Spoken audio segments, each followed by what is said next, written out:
നാഥനരികിലണയുന്ന നേരം ഉള്ളിലാനന്ദമേ സ്നേഹപൂന്തിന്നലേ ഉള്ളിലാനന്ദമേ സ്നേഹപൂന്തിന്നലേ. സ്തുതിയായിരിക്കട്ടെ. ദിവ്യകാരുണ്യ സ്വീകരണമാണ് ദൈവമായി ഒന്നാകാനുള്ള ഫലപ്രദ മാർഗം. കുരിശിന്റെ വിശുദ്ധ പൗലോസ്. സ്നേഹമുള്ളവരെ, എൻ്റെ പേര് എതിലി. എൻ്റെ വീട്ടിൽ അപ്പാപ്പൻ, അമ്മാമ്മ, അപ്പച്ചൻ, ചേച്ചി, ചേട്ടൻ എന്നിവരാണ് ഉള്ളത്. ഞാൻ സെന്റ് പോൾ ചർച്ച് ഇടവക അംഗമാണ്.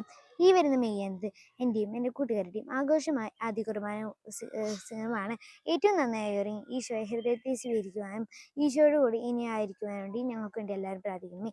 അന്നേ ദിവസം രാവിലെ 9 മണിക്ക് ആരംഭിക്കുന്ന ദിവ്യബലിയും മറ്റു കാര്യങ്ങൾ പ്രാർത്ഥിക്കുവാനും നിങ്ങൾ എല്ലാവരും പ്രത്യേകമായി ക്ഷണിക്കുന്നു.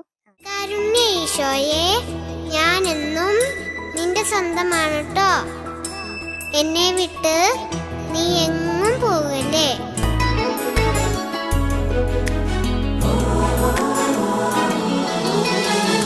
തിരുവോസ്തിയാ തിരുസ്നേഹമാ എന്നാഥനരികിലണയുന്ന നേരം